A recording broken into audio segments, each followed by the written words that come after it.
திரு சாமிநாதன், இப்போ இந்த சிச்சுவேஷன் எப்படி நீங்கள் அனலைஸ் பண்ணீங்க? ஒரு பத்திரிகையாளராக எப்படி பார்க்கிறீர்கள்? இப்போ இதில் எடப்பாடி பழனிசாமி அவர்கள் கடுமையான குற்றச்சாட்டை வைத்திருக்கிறார்.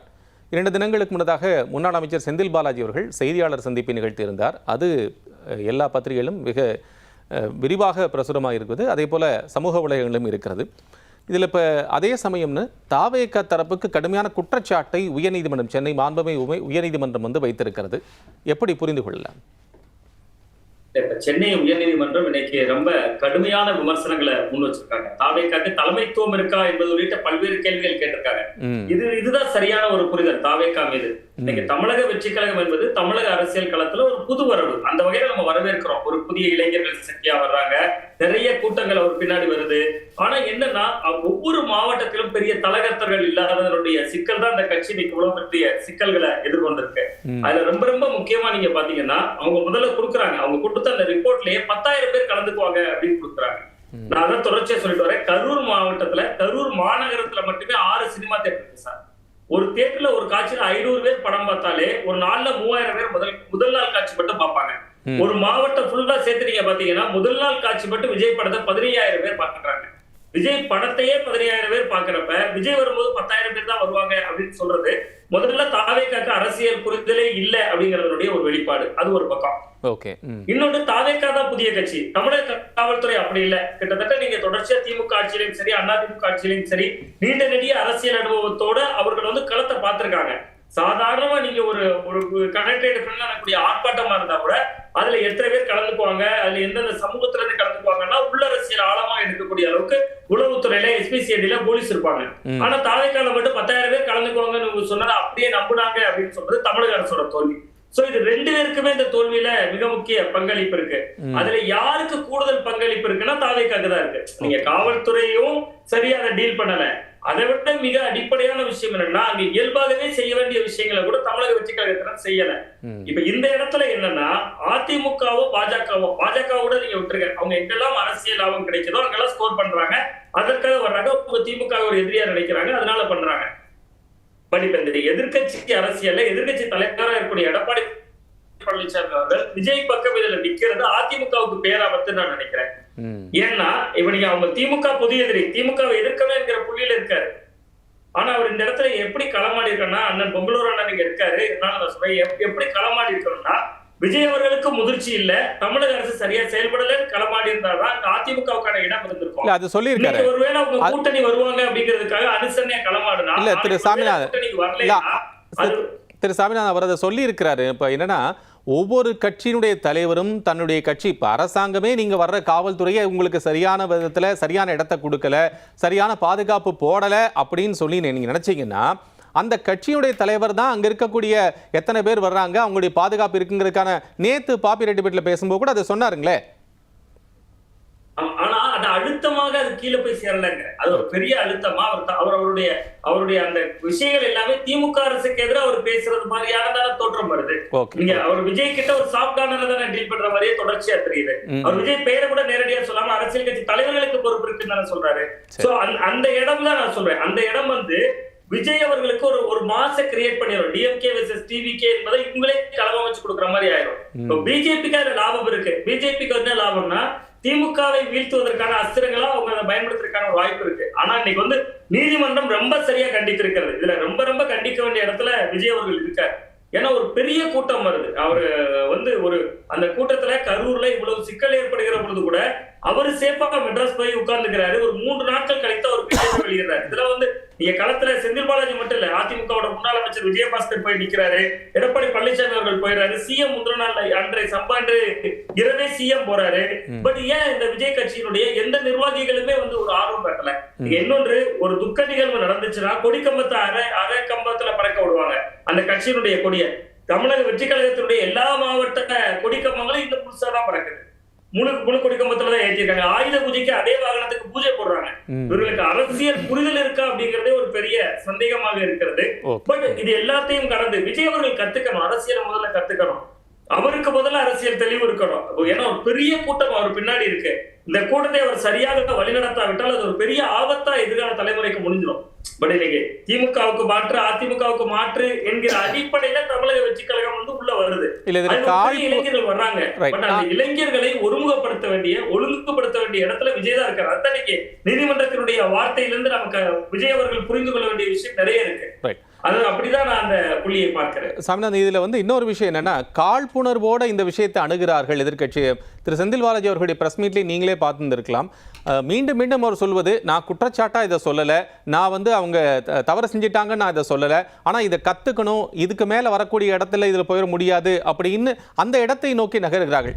சீமான் உட்பட, திருமாவளவன் உட்பட இந்த கேள்வியை அவர்களுக்கு முன்வைப்பதை நம்ம பார்க்க முடியும். திரு சீமான் இன்னொரு பக்கம் இன்னும் கொஞ்சம் இறங்கி அடிக்கிறார். விஜயை வந்து எந்த அளவுக்கு இறங்கி அடிக்க முடியுமோ அந்த அளவுக்கு அடிப்பதா அப்படின்னு தாவேக்காவுடைய குற்றச்சாட்டாக இருக்குது. திருமாவளவன் அவர்கள் இன்னைக்கு கொடுத்துருக்கக்கூடிய ஒரு ஸ்டேட்மெண்ட்டு, வழக்கு பதிவு செய்யலைன்னா திமுக இவங்களுக்கு டீலிங் இருக்கா அப்படின்னு கேட்கிறார். அதை எப்படி பார்க்கறது, புரிஞ்சுக்கிறது? திமுக அச்சப்படுகிறது. நீங்க மறுக்கலாம், யார் வேணாலும் மறுக்கலாம். திமுக வந்து விஜய் அவர்களின் மீது நடவடிக்கை எடுக்க அச்சப்படுகிறதுன்னு தான் நான் பாக்குறேன். ஏன்னா இன்னைக்கு வந்து தமிழக வெற்றி கழகத்துல திரண்ட இளைஞர்கள் கூட்டத்தை அவங்க பாக்குறாங்க. இன்னொரு கல நிலவரம் ஒண்ணு இருக்குல்ல சார். இன்னைக்கு வந்து நம்ம ஒரு பத்திரிகையாளராக, நம்ம ஒரு அறிவார்ந்த தளத்துல இருந்து பாக்குறப்ப நம்முடைய பார்வையில ஒரு மிதமிஞ்சிய தவறு யாத்திருக்குன்னா தமிழக வெற்றி கழக தரப்புல இருக்கு. ஆனா மக்கள் எதை நினைக்கிறாங்கன்னு ஒண்ணு இருக்குல்ல. கரூர்ல சம்பவம் இருக்கு, விஜயனுடைய வீடியோ ட்விஸ்ட் முடிஞ்சிருச்சு, கரூர்ல மட்டும் ஏன் நடக்குது அப்படின்னு கேட்கறாங்க. அப்ப மக்கள் மத்தியில ஏற்கனவே எப்படி ப்ரொஜெக்ட் ஆயிருக்கு ஒரு விஷயம். கரூர்ல செந்தில் பாலாஜி அவர் வந்து ஏற்கனவே அதிமுக இருந்தாரு, அடுத்தது அமமுக இருந்தாரு, அடுத்தது திமுக இருந்தாரு. அங்க இருக்கும்போது அந்த முறைகேடு பண்ணாரு, இங்க இருக்கும்போது இந்த முறைகேடு பண்ணாரு, அமலாக்கத்துறையில இருந்தாரு, அவர் ஜெயில இருக்கும்போது கூட அமைச்சரா இருந்தாரு, அவர் அமைச்சர் பதவி எடுக்கல. இப்படி எல்லாம் மக்கள் மத்தியில செந்தில் பாலாஜி அவர்கள் மேல தொடர்ச்சியா ஒரு எதிர்மறை பிம்பம் ஒண்ணு உருவாக்கப்பட்டிருந்துச்சு. நான் எதிர்மறை பிம்பம்னு அவரை சொல்லல, அப்படி உருவாக்கப்பட்டிருந்தது. அப்ப அந்த நேரத்துல அவர் விஜய் அந்த கேள்வியை கேட்கிறாருல, கரூர்ல மட்டும் ஏன் நடக்குது அப்படின்னு ஒரு கேள்வி எழுப்புறாரு. அப்படி எழுப்புறதுனால திமுகவுக்கு இயல்பாகவே இதுல ஒரு அச்சம் வருது. நம்ம விஜய் அவர்கள் மேல நடவடிக்கை எடுத்தாலும் அது எதிராக திருப்போம், நடவடிக்கை எடுக்காம இருந்தா அப்படி பேசிட்டு இருப்பாங்க நாலஞ்சு இடங்கள்ல. அதே நேரத்துல நடவடிக்கை எடுத்தால் அது திமுகவுடைய ஓட்டு வங்கியை பாதிக்கும் திமுக நினைக்குது. சொல்லலாம், அந்த ஆணையத்தினுடைய முடிவு வந்தோட நாங்க நடவடிக்கை எடுப்போம் எல்லாம் சொல்லலாம். இப்ப பல்வேறு குற்றங்கள் பல்வேறு நபர்கள் பண்றாங்க, ஒவ்வொன்றுக்குமே ஒரு விசாரணை முடிந்தவரைதான் கைது நடவடிக்கை நடக்குதா. அப்ப திமுக என்ன நினைக்குதுன்னா, கிட்டத்தட்ட எம்ஜிஆர் அவர்களுடைய காலத்துல எம்ஜிஆர் அவர்கள் வந்து ஒரு எதிர்கட்சியாக திமுகவை கிட்டத்தட்ட அவர் உயிரோடு இருந்தவரை வைத்திருந்தார். அப்படிதான் ஒரு நடிகர் கூட்டம் கூடுறதா திமுக கற்பனை செய்து கொள்ளுது. ஆனா விஜய் எம்ஜிஆர் இல்ல. விஜய் இன்னைக்கு நம்ம பார்த்துட்டோம், மக்கள் மன்றத்துல ரொம்ப எளிதாக அவர் வந்து அவருக்கு ஒரு செல்வாக்கு இருக்கு. அவருடைய ஒரு பிளஸ் பாயிண்ட் என்னன்னா, மக்கள் இன்னைக்கு கூட அவரை திட்டம் பண்றாங்க. நம்ம உண்மையிலே நம்ம இப்படிப்பட்ட சமூகத்துலதான் இருக்கிறோமா நமக்கே ஆச்சரியமா இருக்கு. இதெல்லாம் பார்த்த பிறகுதான் மிக சரியான புள்ளியை நோக்கி நீங்க நகர்ந்திருக்கீங்களோ எனக்கு தோணுது. ஏன்னா பொதுவாகவே ஒரு இடத்துல ஒரு பிரச்சனை இருக்குது. இப்போ உதாரணத்துக்கு ஒரு தூய்மை பணியாளர் இறந்து விட்டார் என்றால், அவருக்கு வந்து சரியான பாதுகாப்பு உபகரணங்கள் கொடுக்கப்படவில்லை என்றால், அது அந்த யார் கன்சர்ன் பார்ட்டி இப்போ லீஸ்க்கு எடுத்திருக்காங்களோ அந்த இடத்துல நோக்கி நாங்கள் அந்த உடலை வாங்க மாட்டோம் என்று இந்த அளவுக்கான பிரச்சனைகள் இருக்கு. நம்ம சந்திக்கக்கூடிய சாதாரண நாட்களில் இவ்வளவு பெரிய ஒரு மேசிவான ஒரு பெரிய துக்க நிகழ்வு நடந்திருக்குன்னா கூட மக்கள் யாருமே எதிர்ப்போ ஒரு பிரச்சனையும் இல்லை அப்படிங்கிறத நம்ம பொதுவெளி பார்க்க முடியுது. நாங்கள் உடலை வாங்க மாட்டோம் என்று யாரும் சொல்லவில்லை, அல்லது பிரச்சனைகளை முன்வைக்கவும் தெரியவில்லை. அப்போ ஒரு புரிதல் மக்களுக்கே இருக்கோ அப்படிங்கிற ஒரு கேள்வியை நோக்கி, அந்த இடத்தை நோக்கி நம்மளை நகர்த்துகிறது யதார்த்தமா இருக்கா திரு சாமிநாதன்? ஆமா, நிச்சயமாக வந்து நம்ம வந்து களத்துல இருந்து பாத்துருக்கோம் சார். ஸ்டெர்லைட் துப்பாக்கி சூடு பாத்துருக்கோம், அங்கிருந்து உடலை வாங்க மாட்டோம் போராட்டம், நீண்ட நெடிய போராட்டம், விவசாயிகள் பிரச்சனை, ஒவ்வொன்றுக்குமே ஏதோ ஒரு தீர்வை நோக்கி போராடிக்கிட்டே இருந்தாங்க மக்கள். நான் கரூர்ல நண்பர்கள்ட்ட பேசுறப்ப, செய்தியாளர்கள்ட்ட பேசுறப்ப, யாரெல்லாம் இறந்து போனாங்களோ அந்த வீட்டுல கூட விஜய்க்கு எதிரான மனநிலை இல்ல. அப்ப இதை எப்படி புரிஞ்சுக்கிறது? நம்ம 1967 இருந்து திராவிட கட்சிகள் ஆட்சிக்கு வந்த நாள் முதல் நம்ம அண்ணாவை பேசுறோம், பெரியார பேசுறோம், பகுத்தறிவு பகலவனை சொல்றோம், எம்ஜிஆர் அவர்களுடைய காலத்தை சொல்றோம், ஜெயலலிதா அவர்களுடைய காலத்தை சொல்றோம். ஆனா இவ்வளவு கால மாற்றங்கள் நடந்தாலும் கூட மக்கள் கிட்ட இன்னைக்கும் திரைமுகம் இருக்கு அப்படிங்கறத இது வெளிச்சம் போட்டு காட்டுது. நான் இன்னொன்னு சொல்றேன் சார், நான் பகிரங்கமாக சொல்றேன். ஒருவேளை விஜய் அவர்கள் வாகனத்தை எடுத்துக்கொண்டு அடுத்த ஒரு ஊருக்கு போனாலும் கூட, இப்ப 2 வாரம் தான் ரத்து பண்ணியிருக்காரு, மீண்டும் ஒரு ஊருக்கு போனாலும் இதே மாதிரி மக்கள் திரளுவாங்க. அதுல எனக்கு சந்தேகமே கிடையாது. 30,000-40,000 பேர் அடுத்த ஊருக்கு போதான் போறாங்க. இதைத்தான் இந்த இடம் தான் திமுகவை அச்சப்படுத்துது. ஆளுங்கட்சியினர் உங்க இல்ல. ஒருவேளை செல்வி ஜெயலலிதா அவர்கள் இருந்திருந்தா நடவடிக்கை எடுத்திருப்பாங்க. இதே எடப்பாடி பழனிசாமி அவருடைய ஆட்சி இருந்தாலும் கூட இந்த இடத்துல விஜய் அவர்களே வேற என்ன செய்யறதுன்னு குழம்பிதான் போயிருப்பாங்க. செல்வி ஜெயலலிதா அவருடைய காலமாக இருந்திருந்தா அவர் ஒருவேளை விஜய் அரசியலுக்கே வந்திருக்க மாட்டார். காவலன் படத்திற்கு அவருடைய வீட்டுல தான் போய் நின்னார் ரிலீஸுக்காக. அது மாதிரிதான் களம் இருந்திருப்பான். பட் ஸ்டாலின் அவர்கள் ஒரு ஜனநாயகவாதி, அதுல நமக்கு கடுகளவு கூட சந்தேகம் கிடையாது. ஆனா அவர் துணிச்சலாக இந்த பிரச்சனையை டீல் பண்ணணும் அப்படிங்கிறது. இன்னொன்னு சார், இவர்கள் இன்னைக்கு எதிர்மறையா பேசுறாங்கல்ல, அதற்கான சூழல் அமைத்து கொடுத்தது திமுக தானே. கள்ளக்குறிச்சியில கிட்டத்தட்ட 68 பேர் மரணம் அடைந்தாங்க. அந்த கள்ளக்குறிச்சி மரணத்துக்கு போய் அன்பில் மகேஷ் அவர்கள் அழல. பொதுவா துக்க நிகழ்வு அழுகைதான் வரும். அமைச்சர் இதே ஒரு KN நேரு போன்ற சீனியர் அமைச்சர் போயிருந்தாருன்னா அங்கிருந்த பிடங்களை பார்த்து அவர் அழுதுருப்பாரா, அந்த இடத்துல செயல்பட்டு இருப்பாரா? ரெண்டுக்குமான இடைவெளி இருக்குல்ல. அப்ப மக்கள் மன்றத்துல இன்னைக்கு ஜென்சி தலைமுறையில இருக்காங்க. இவர்கள் ஃபுல்லா இவர்களுக்கு பின்னாடி இருக்கிறதுல இன்ஸ்டாகிராம் ஃபாலோவர்ஸ். நீங்க விஜய் அவர்கள் மட்டும் இல்ல, இந்த DDF வாசன் ஒருத்தர் வந்தார், ஒரு பைக் எடுத்துட்டு எல்லா இடம் போனார். அவர் பின்னாடி இந்த கூட்டம் போச்சு. இவர்கள் யாருமே அரசியல் மயப்பட்ட கூட்டம் கிடையாது. இவர்கள் ஒவ்வொரு நேரமும் ஒவ்வொருத்தர் தேவை. இப்ப விஜய் இருக்காரு, அவ்வளவுதான். பேசுவோம். அப்ப இவர்களுக்கு சிக்கல் என்னன்னா, கள்ளக்குறிச்சியில 68 பேர் இறக்குறாங்க. அங்கிருந்தும் அரசியந்திரம் போயிருக்கலாம். இப்ப இன்னொரு விஷயம் சார், நம்ம இதே திமுக ஃபேவராவும் சொல்லலாம். இப்ப நீங்க விஜய் அவர்கள் கரூர்ல களத்துல இல்ல, அவர் மட்டும் கிளம்பி போயிட்டார். இதுக்கு இணையான இன்னொரு பிரச்சனை தான் லாக்அப் டெத்.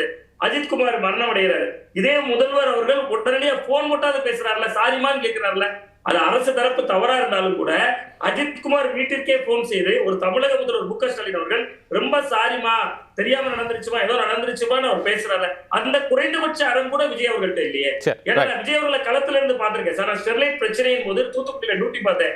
ஒரு நாள் இரவு நள்ளிரவு யாருக்குமே தெரியாது, திடீர்னு ஒரு சாதாரண டிவி இருக்கக்கூடிய தன்னுடைய ரசிகருடைய பைக்ல பின் சீட்ல உட்கார்ந்து விஜய் தூத்துக்குடியில இறந்து போன ஸ்னோலின் வீட்டுக்கு போயிட்டாரு. அந்த ஸ்னோலின் அம்மாவை போய் பார்த்தாரு, ஆறுதல் சொன்னாரு. மறுநாள் காலையில ஆச்சரியமா இருந்துச்சு, விஜய் வந்துட்டு போயிட்டாரா.